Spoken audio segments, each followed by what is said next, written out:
شہد کی مکھی کے اندر جو مٹھاس آتی ہے، اتنی مٹھاس، کیسے اس کے منہ سے ایک ایسے رس کو نکالتا ہے جو دنیا کی سب سے میٹھی چیز ہے، اور اللہ فرماتا ہے اس میں لوگوں کے لیے شفا ہے۔ پانی کی ضرورت ہے، میں باری لگا دیتا ہوں، ایک دن یہ اونٹنی پانی پیے گی، ایک دن تمہارے جانور پانی پیے گی۔ اس طرح باری لگی، سب کو پانی ملتا تھا، لیکن اس کے باوجود یہ قوم سمود جو غرور اور گھمنڈ میں مبتلا تھے، انہوں نے ایک دن حضرت صالح علیہ السلام کی اس اونٹنی کو پکڑا اور تیر مار کر کے اس کو قتل کر دیا، اس کو مار دیا۔ جب اونٹنی جیسی ہی ختم ہو گئی، اللہ کا عذاب آنا تھا۔ وہ کیا کہتے تھے پتہ ہے؟ ہمیں پتہ ہے عذابات کا آپ جو ڈر سناتے ہیں، اگر نوح علیہ السلام کی قوم پر جیسے عذاب آیا تھا، کیا آیا تھا؟ طوفان، پانی بھر گیا تھا۔ اگر آسمان سے بارش بھی نازل ہو، طوفان بھی آئے، تو ہمیں کچھ فرق نہیں پڑے گا، کیونکہ ہم بہت اونچے پہاڑوں میں رہتے ہیں، پتھر کے پہاڑ اس کے اندر رہتے تھے، پہاڑ تو نہیں بہیں گے۔ دوسری چیز، اگر لوط علیہ السلام کی قوم پر جیسے عذاب آیا پتھر برسنے کا، اگر وہ بھی آ جائے تب بھی ہمارے پہاڑوں جیسے گھروں پر کچھ بھی اثر نہیں ہوگا۔ کون سا عذاب؟ اگر بہت تیز ہوائیں بھی آئیں تو پہاڑوں کو اٹھا کے تو نہیں لے جا سکتی۔ یہ پورا ایک ایک پہاڑ 2000 3000 فٹ اونچے پہاڑ ہیں، یہ آج بھی جا کے دیکھ سکتے ہیں آپ۔ اتنے اونچے اونچے پہاڑوں کو تراش دیتے تھے اور گھر بنا کر اس میں رہتی، کہ ہوائیں بھی اس کو نہیں اڑا سکتی۔ تو طوفان کا عذاب، پتھر کی بارش کا عذاب، یا پھر ہواؤں کا عذاب کیا آئے گا؟ وہ چیلنج کرتے تھے حضرت صالح علیہ السلام۔ حضرت صالح علیہ السلام نے اللہ کی بارگاہ میں عرض کی کہ مولا، میں نے جو دعوت دینی تھی ان کو دے دی، اور یہ سرکشی پر اتر آئے ہیں۔ تو اللہ تعالیٰ نے عذاب جو بھیجا وہ کیسا عذاب تھا؟ فَأَخَذَتْهُمُ الصَّيْحَةُ، یہاں اللہ تعالیٰ فرماتا ہے صیحہ ایک لفظ ہے قرآن میں، چیخ کا عذاب، چیخ کا عذاب۔ میں آپ کو ابھی یہ بتاتا ہوں قرآن سے کیا کیا چیزیں ثابت ہیں۔ معجزے کو آج سائنس کے اعتبار سے میں منواتا ہوں آپ کو، جیسے ابھی میں نے کہا کچھ قانون ایسے ہیں جو سپر نیچر ہے، قانون سے جو عام ہیں اس سے بڑھ کر کے۔ اب چیخ کا جو عذاب ہے، چیخ کس کی چیخ تھی؟ حضرت جبرائیل علیہ السلام آئے زمین پر، انہوں نے ایک چیخ ماری، آواز نکالی۔ اب فرشتے کی آواز میں کیا طاقت تھی واللہ عالم۔ وہ آواز جب پھیلتی گئی تو اتنی تیز آواز تھی کہ یہ اپنے گھروں میں، پہاڑوں جیسے پتھروں کے گھروں میں جہاں تھے، اس آواز کی وجہ سے ان کا بھیجا نکل کر کے کانوں سے باہر آ گیا، اور وہ جہاں تھے وہیں پڑے کے رہ گئے۔ آواز کو برداشت نہیں کر سکتا آدمی۔ اب میں آپ کو بتاؤں، دنیا چیخ کے عذاب کو دیکھ چکی ہے، تبھی جا کر کے یہ بم والی جو آج کیفیت ہے، کئی جگہوں پر جو بارود بم وغیرہ جو بنائے گئے، اس میں ہوتا کیا ہے؟ صرف آگ نہیں لگتی ہے، بلکہ اس میں آواز ہے، اور جتنی تیز آواز ہوتی اتنی تیز ہلاکت ہوتی ہے۔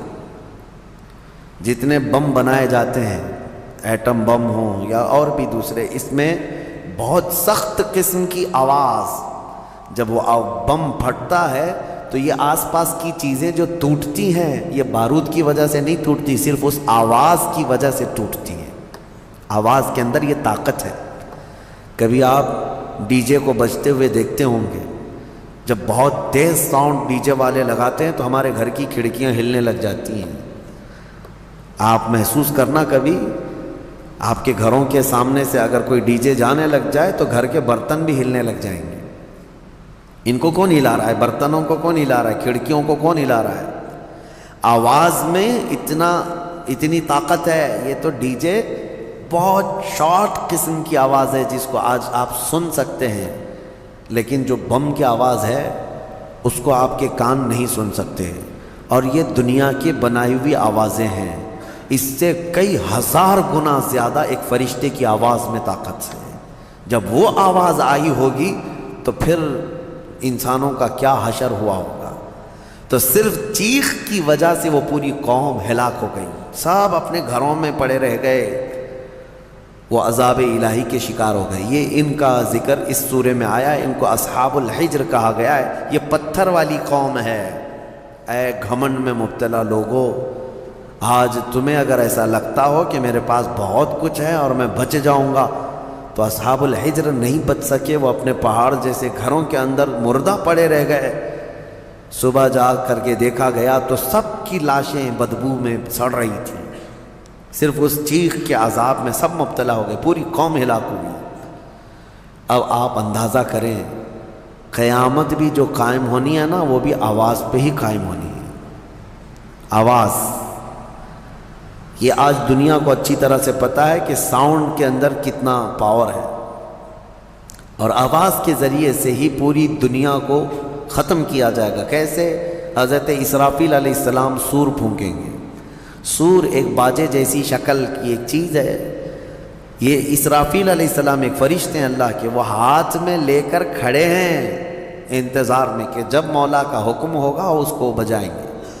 جیسے ہی اس کو پھونکنے لگیں گے دنیا میں آواز پھیلے گی، پہلے ہلکی ہلکی ہلکی ہوتے ہوئے وہ آواز اتنی بڑھ جائے گی، اتنی بڑھ جائے گی کہ لوگ پہلے اس آواز کو سنتے ہوئے بے ہوش ہو جائیں گے، پھر اسی آواز پر پوری دنیا کی موت ہو جائے گی، ایک بھی باقی نہیں رہے گا، ایک بھی باقی نہیں رہے گا۔ اس سور کی آواز پر سارے کے سارے پورے روئے زمین پر جتنے انسان ہیں وہ سب کے سب مر جائیں گے۔ یہ قیامت قائم ہونے کا مطلب۔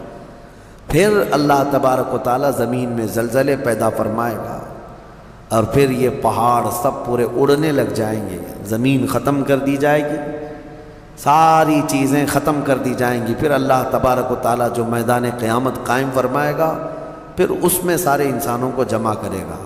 تو سور پھونکا جائے گا، اور سور کی آواز بہت تیز ہوگی، لیکن الحمدللہ آپ نہ گھبرائیں، ہمارے اوپر نہیں آنی ہے قیامت، کیونکہ فرمایا گیا قیامت جو ہے کسی بھی مومن پر نہیں آئے گی۔ اس وقت کوئی مومن باقی نہیں رہے گا، مسلمان نہیں رہے گا۔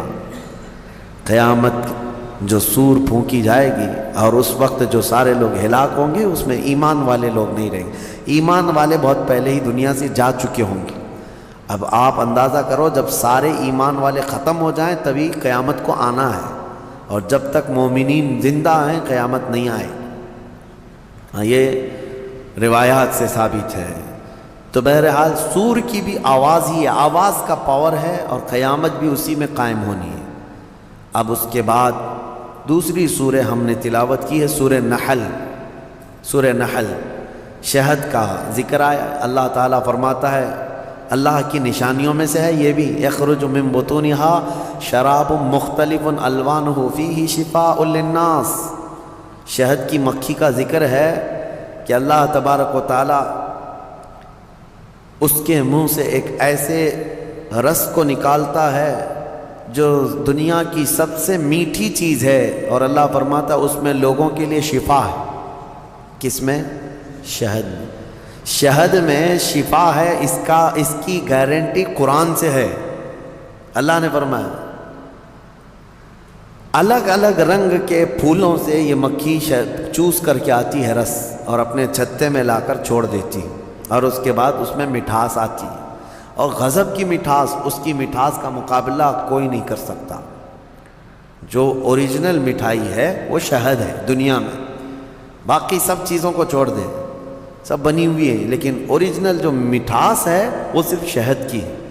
اس کا ذکر کیوں ہے؟ دو جانوروں کا اللہ نے ذکر فرمایا، ایک گائے کا، یعنی دودھ دینے والی جو بھی ہے، اللہ فرماتا ہے کہ ہم دودھ کہاں سے نکالتے ہیں، دودھ کہاں سے آتا ہے؟ قرآن فرماتا ہے من بین فرث و دم، گوبر اور خون کے بیچ سے۔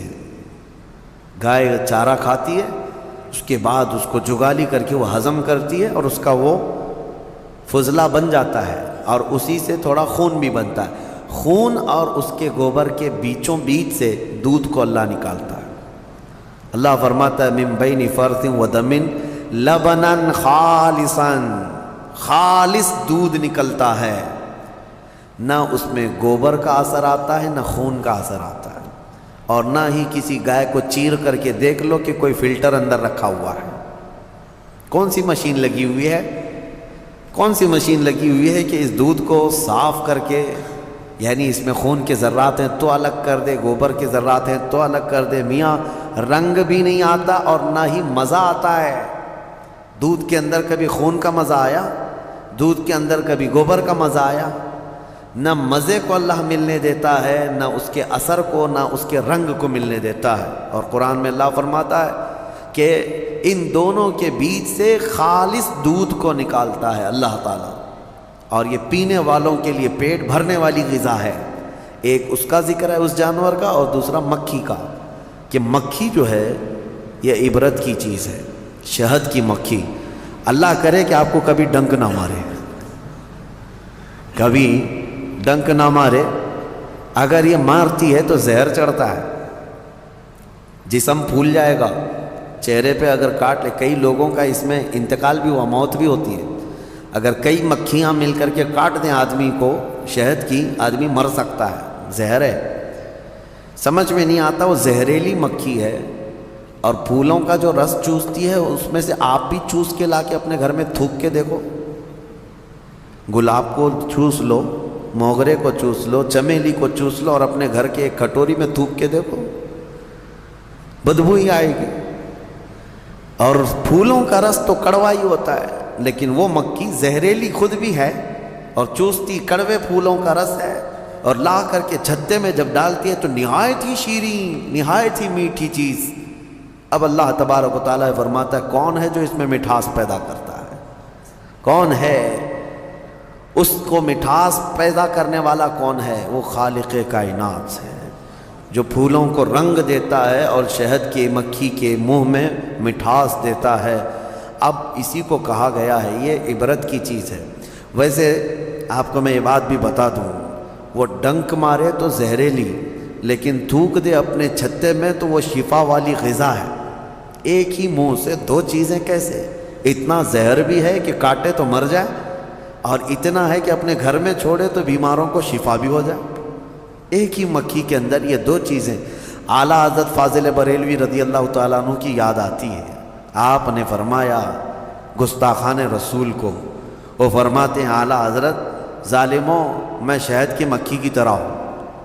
اعلیٰ حضرت اپنے آپ کو کہتے ہیں میں شہد کی مکھی کی طرح ہوں، جس کی مٹھاس کا بھی جواب نہیں، جس کے ڈنک کا بھی جواب نہیں۔ وہ اپنوں کے لیے میٹھا رس دیتا ہے اور ظالموں کے لیے وہ ڈنک بھی مارتا ہے۔ اعلیٰ حضرت نے اپنے لیے مثال میں فرمایا شہد کی مکھی کی طرح۔ لیکن میں آپ کو ایک روایت یہ بھی بتاؤں، اس شہد کی مکھی کے اندر جو مٹھاس آتی ہے، اتنی مٹھاس کیسے؟ فرمایا کہ یہ جب پھولوں کا رس چوستی ہے تو پھولوں کا رس چوس کر اپنے گھر جانے تک یہ حضور پاک پر درود پڑتی ہے، اور اس درود کی برکت ہے حضور پاک صلی اللہ تعالیٰ علیہ وسلم کے کہ اس کے منہ میں مٹھاس پیدا ہوتی ہے۔ اللہ تعالیٰ ہمارے منہ میں مٹھاس پیدا فرمائے، زبان میں آپ کے اثر پیدا فرمائے۔ یہ دونوں چیزیں اللہ تعالیٰ نے عبرت کے طور پر فرمایا ہے۔ دو جانوروں کا ذکر ہے اور دونوں عبرت کے لیے ہے۔ اب ان لوگوں کو آج کے زمانے میں پتہ چل رہا ہوگا نا کہ دودھ کہاں سے نکلتا ہے۔ آج سرچ کر کے بتا رہے ہوں گے نا کہ دودھ کہاں سے نکلتا ہے۔ ڈائری والوں کو پوچھو یا اس کے جو ریسرچ اسکالرس ہیں ان سے پوچھیں۔ لیکن قرآن 1400 سال پہلے بغیر کسی سونوگرافی کے، بغیر کسی چیر پھاڑ کے جب بتا رہا، تو آج بھی ان لوگوں کو عقل میں نہیں آتی بات کہ آخر یہ باتیں قرآن میں آئی کیسے؟ اس وقت نہ سائنس کا وجود، نہ کسی مشین کا وجود۔ تو محمد عربی صلی اللہ تعالیٰ علیہ وسلم کی زبان سے جو کلمات نکلے وہ ان کے اپنے نہیں ہیں، یہ خلاق کائنات کے کلمات ہیں۔ جس نے پوری کائنات کو پیدا کیا اسی نے یہ تمام چیزیں بیان کیا۔ آج ہی کے پارے میں ہم نے دو بہت اہم آیتیں تلاوت کی ہیں، وہ ہمارے لیے بہت ہی ہمت والی آیتیں ہیں۔ اللہ فرماتا انا نحن نزلنا الذکر وانا لہ لحافظون، بے شک ہم نے ہی قرآن کو اتارا ہے اور ہم ہی اس کی حفاظت کرنے والے ہیں۔ اللہ کا وعدہ ہے، یہ 26 لے کر کے جو بیٹھے ہوئے ہیں یہ پاکھنڈی مر جائیں گے، قرآن کا کچھ نہیں کر سکیں گے۔ کچھ نہیں کر سکیں گے. قرآن برسوں سے اسی طرح محفوظ ہے. اچھا ایک بات میں آپ کو بتا دوں، ایک جاہل بدتمیز قسم کا ایتھیسٹ اٹھا سوال کرتا ہے، کافی پہلے کی بات ہے، کہا کہ کہتے قرآن کو اللہ ہی حفاظت کرتا ہے، اللہ ہی حفاظت کرتا ہے. لے جا کر کے اس نے ہاتھ سے جلا دیا. کہا میں جلایا، قرآن تو بچا نہیں. یہ ایسے ہی پاگل ہے جیسے نمرود نے کیا تھا. حضرت ابراہیم علیہ السلام نے کیا کہا تھا نمرود سے؟ میں اس خدا کی عبادت کرتا ہوں جو موت بھی دیتا ہے حیات بھی دیتا ہے. تو اس نے کیا کیا؟ جیل سے 2 قیدیوں کو نکالا اور ایک کو مار ڈالا اور ایک کو آزاد کیا. کہا میں بھی زندگی اور موت دیتا ہوں. یہ ایسی پاگل ایتھیسٹ ہے. اس نے قرآن کو جلا کر کے یا ختم کر کے کہا کہ یہ کہاں بچ سکا. نادانو، قرآن کا مطلب یہ اوراق نہیں ہے، یہ فنا ہے. یہ چیزیں ورق جو ہے یہ دنیا کی بنی ہوئی ہے. ہم اس ریولیشن کو مانتے ہیں جو قرآن نازل ہوا ہے، جو نفس مضمون ہے، وہ کبھی فنا نہیں ہوگا، وہ کبھی ختم نہیں ہوگا. وہ علم الہی ہے، وہ اللہ کی صفت ہے، وہ اللہ کی صفت ہے. قرآن میرے سینے میں ہے، ان کے سینے میں ہے، یا ورق پر ہے، یہ سب چیزیں جا سکتی ہیں، یہ چیزیں جا سکتی ہیں، لیکن وہ ریولیشن، وہ نزول قرآن کا وہ کبھی ختم نہیں ہوگا. اس کے متعلق ہم کہتے ہیں تم 100 نہیں، 1000 نہیں، 1,00,000 جلا لو. اوراق کو جلانے کا مطلب یہ سمجھتے ہیں کہ قرآن جلا دیا، قرآن ختم ہو گیا. نہیں، قرآن کی حفاظت اللہ خود فرما رہا ہے. اللہ فرما رہا ہے. یہ اپنے گھر دیکھ لیں، گھر نہیں بچا پا رہے ہیں. ان کا اپنا کوئی محفوظ نہیں رہ گیا ہے. اور یہ آج کی بات نہیں ہے میرے عزیزو، برسوں سے. ایک سوال یہ بھی آتا ہے کہ قرآن وہی آتھینٹک ہے یا نہیں. اس سے قبل بھی میں پہلی ہی تفسیر میں اس کو بتا دیا تھا جب شروع کیے تھے ہم لوگ. یہ سوالات یہ ملحدین کی طرف سے آتے ہیں، بددین ایتھیسٹ جو ہیں، ناستک لوگ. وہ کہتے ہیں کہ کیسے پتا؟ ہم نے یہی کہا کہ اگر اس کے خلاف تمہارے پاس کوئی ثبوت ہے کہ کوئی دوسرا بھی قرآن تھا تو لا کے دکھا دو. 1400 سال سے کہاں سوئے ہوئے تھے سارے لوگ؟ ایک ہی قرآن کیوں ہے پوری دنیا میں جو الحمدللہ سے شروع ہوتا ہے والناس پہ ختم ہوتا ہے؟ وہ کہیں کا بھی ہو، امریکہ کا ہو، انڈیا کا ہو، افریقہ کا ہو، پاکستان کا ہو، عرب کا ہو، کہیں پر بھی جاؤ قرآن آپ کو یہی ملنے والا ہے. حتیٰ کہ ہمارے درمیان سینکڑوں فرقے ہو گئے ہوں گے، ہر فرقے میں قرآن یہی ہے، یہی قرآن ہے. شیعوں کے ہاں بھی، دیوبندیوں کے ہاں بھی، اہل حدیث کے ہاں بھی، چاہے جتنے بھی مکاتب فکر دنیا میں ہیں، فرقے ہیں، سب کے پاس قرآن یہی ہے، یہی قرآن ہے. تو کوئی الگ قرآن کیوں نہیں ملتا؟ یہ ان کے لیے سب سے بڑا سوال ہے کہ اتنے تواتر تک، یعنی لاکھوں لوگوں کا ایک چیز پر جمع ہونا دنیا میں محال ہے. کوئی ایک تو اگینسٹ ہوگا. اب مسئلہ یہی ہے نا کہ قرآن کے خلاف یہ اس لیے زہر اگلتے رہتے ہیں کہ کبڑا یہ چاہتا ہے کہ پوری دنیا کبڑی ہو جائے. وہ یہ نہیں چاہتا کہ میری پیٹھ صحیح ہو جائے. وہ یہ چاہتا ہے کہ دنیا میں سب ویسے ہی دکھتے رہیں جیسے میں کبڑا ہوں. ہاں، خود کے گھروں کی کتابوں کا حال تو یہ ہے کہ بیچارے یہاں ایک الگ پبلش ہوتی ہے، وہاں ایک الگ پبلش ہوتی ہے، سب کے روایتیں بدلی ہوئی ہیں، اس کا مضمون الگ ہے، اس کا مضمون الگ ہے. بائبل پتہ نہیں مارکیٹ میں کتنی ملتی ہے، الگ الگ ہے. ویدوں میں تبدیلیاں ہیں، پران میں تبدیلیاں ہیں، شرح لکھنے والوں میں الگ الگ باتیں ہیں. تو ظاہر سی بات ہے دنیا میں دوسری کتابوں کو انہوں نے دیکھا تو سوچتے ہیں قرآن بھی ایسا ہی ہے. میں یہ کہتا ہوں ترجمے 1000 ہو سکتے ہیں، تفسیریں 1000 ہو سکتی ہیں، لیکن قرآن کا وہ نفس مضمون ایک ہی رہے گا، قیامت تک ایک ہی رہنے والا ہے. اور یہی اللہ کا وعدہ ہے، ہم نے ہی قرآن کو اتارا ہے اور ہم ہی اس کی حفاظت کرتے ہیں. ہاں، اور دوسری آیت جو میں کہہ رہا ہوں، 2 آیتیں ہم نے پڑھی ہیں. دوسری آیت ہے وَنَزَّلْنَا عَلَيْكَ الْقُرْآنَ تِبْيَانًا لِكُلِّ شَيْءٍ. اللہ فرماتے ہیں ہم نے قرآن میں ہر چیز کا واضح بیان کر دیا، واضح بیان کر دی. میں تقریباً آج سے 10 سال پہلے کی بات ہوگی، تو 2012 وغیرہ میں ایک صاحب وہ پوچھنے لگے، وہ بڑے ماڈرن خیالات کے ہیں. تو انہوں نے کہا آپ کہہ رہے ہیں قرآن میں ہر چیز کا واضح بیان ہے، تو کیا پیٹرول کا بھی ذکر ہے قرآن میں؟ اور پتہ نہیں پیٹرول ہی شاید اس کو زیادہ اچھا لگتا ہو، یا پیٹرول پیتا ہو. میں نے کہا پیٹرول کیا؟ اللہ نے فرمایا ہر چیز کا واضح بیان ہے، ہر چیز کا واضح بیان ہے. ہم نے ان سے پوچھا تمہیں پتہ ہے سمندر میں موتیاں ہیں؟ پتہ ہے نا، سمندر میں ہی ہوتی ہیں نا موتیاں. کہا ہاں ہے. کہا جاؤ ڈوب کے لے کے آؤ. کہا ہمارا کام نہیں ہے. کہا کس کا ہے؟ وہ جوہری کا کام ہے جو غوطہ لگاتا ہے. کہا یہی قرآن میں ہر چیز کا بیان ہے، اس میں غوطہ لگانے کا کام اماموں کا ہے جو مجتہدین ہیں، ائمہ مجتہدین ہیں، علماء صالحین ہیں. جس کا جیسا علم ہوگا وہ غوطہ لگاتا ہے اور قرآن سے نکالتا ہے.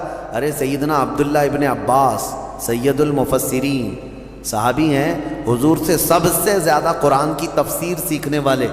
وہ کہتے ہیں قرآن کے علم کے بارے میں اگر میرے اونٹ کے گلے کی رسی بھی گم ہو جائے تو میں قرآن سے ڈھونڈ لوں گا.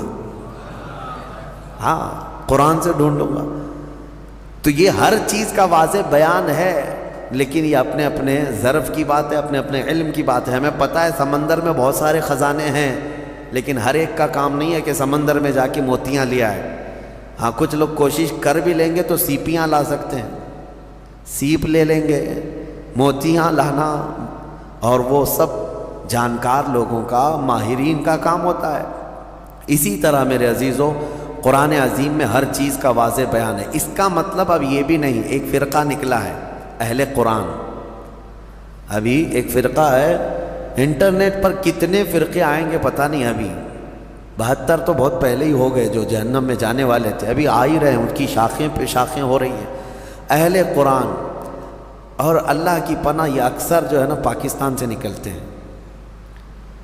ایک اسی طرح کا فرقہ جس میں وہ یہ کہتے ہیں کسی بھی حدیث کی ضرورت نہیں، کسی بھی چیز کی ضرورت نہیں، ہمارے لیے قرآن کافی ہے. قرآن میں اللہ نے فرمایا نا ہر چیز کا واضح بیان کیا، تو اس آیت کی وجہ سے اب کسی دوسری چیز کی ضرورت نہیں، بس قرآن ہی کافی ہے، قرآن ہی کافی. وہ دنیا کو ایسا گمراہ کرتا ہے آدمی، ہاں بات کرنے نہیں دیتا علماء کو، لیکن وہ لوگوں پر اپنے لچھے دار باتوں سے حاوی ہونے کی کوشش کرتا ہے. ہر چیز کا بیان قرآن میں، ہر چیز کا بیان قرآن میں. کافی سال پہلے ہمارے استاد گرامی حضور محدث کبیر رحمۃ اللہ ادام اللہ اقبالہ آپ نے فرمایا تھا کہ آپ کا ایک اہل قرآن سے کسی سے مباحثہ ہو رہا تھا، ہر چیز کا بیان قرآن میں، ہمارے لیے قرآن کافی ہے. تو حضرت نے اس سے کہا کہ تو ٹھیک ہے، کتا کھانا کہاں ہے، کیا ہے بتائیے، حلال ہے کہ حرام ہے؟ قرآن میں اس کا ذکر ہونا چاہیے، صاف صاف ذکر ہو کتا کھانا کیا ہے. اگر حلال ہے تو پہلے تم کباب بنا کے کھاؤ، اور حرام ہے تو پھر قرآن سے دکھاؤ. نہیں تھا. کیا قرآن میں ہر جانور کا پرٹیکولر نام ہے؟ نہیں ہے، فارمولے بتائے گئے ہیں. اور قرآن کو سمجھنے کے لیے رسول پاک کی حدیث ضروری ہے، کیونکہ وہی نور ہے جو اس پر روشنی ڈالتا ہے. نبی پاک صلی اللہ علیہ وسلم کی حدیثوں کے بغیر قرآن کو سمجھنے کی کوشش کرو گے پھر اٹکل پچھو مارتے رہ جاؤ گے. اس کا مطلب یہ ہو سکتا ہے، اس کا مطلب یہ ہو سکتا ہے. نبی پاک صلی اللہ تعالیٰ علیہ وسلم کی احادیث سے جس نے قرآن کو سمجھا وہ ہدایت پر ہے، وہ ہدایت پر ہے. ورنہ یہی انٹرنیٹ کے کیڑے جو ابھی نکلے ہوئے ہیں اپنا فرقہ بنائے، اور انہوں نے کیا کیا انکار کر دیا. معجزہ نہیں ہوتا، یہ تورات زبور انجیل کوئی کتاب ہی نہیں تھی. ہاں، اور سب سے افضل قوم جو تھی وہ بنی اسرائیل تھی، امت محمدیہ نہیں ہے. آیتوں کے ذریعے سے بہت کچھ توڑ مروڑ کر کے مانے. کہاں سے سمجھ رہا ہے؟ اس سے سوال کرو تو کہا ہم اپنی عقل سے سمجھتے ہیں، عقل سے سمجھتے ہیں. ان کو حدیث کی ضرورت ہے، حدیث کا لفظ تک نہیں لیتے. وہ کہتے ہیں عقل سے، ہم اپنی عقل سے سمجھتے ہیں، اللہ نے ہم کو اتنی ہدایت دی. اگر ان سے صرف ایک سوال کر لیں، ایک سوال کر لیں، سب چیزیں تمہارے لیے قرآن ہی کافی ہے نا. پہلی بات تو یہ بتاؤ کہ یہ قرآن تم تک آیا کیسے؟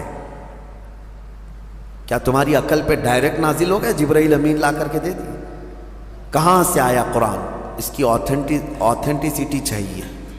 تو ان کو بولنا پڑے گا، ان کو بولنا پڑے گا کہ رسول اللہ پر نازل ہوا، اور اس کو جمع کس نے کیا؟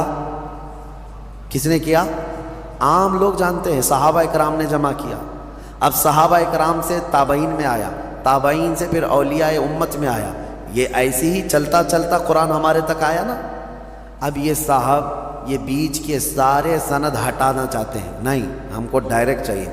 اگر تم یہ صحابہ کرام اور یہ تابعین کے سلسلے کو ختم کرو گے تو قرآن کی سند بھی نہیں رہ جائے گی، قرآن کی سند بھی نہیں رہ جائے گی۔ قرآن کو اگر تم حقانیت والا کتاب مانتے ہو تو یہ ماننا پڑے گا اس کو ہم تک پہنچانے والی جو ذاتیں ہیں وہ نبی پاک صلی اللہ علیہ وسلم کے سچے غلام ہیں، اور انہوں نے ہی حضور کی حدیثیں بھی بیان کی اور قرآن کی تشریح بھی انہوں نے ہی ہمیں سمجھایا۔ اسی لیے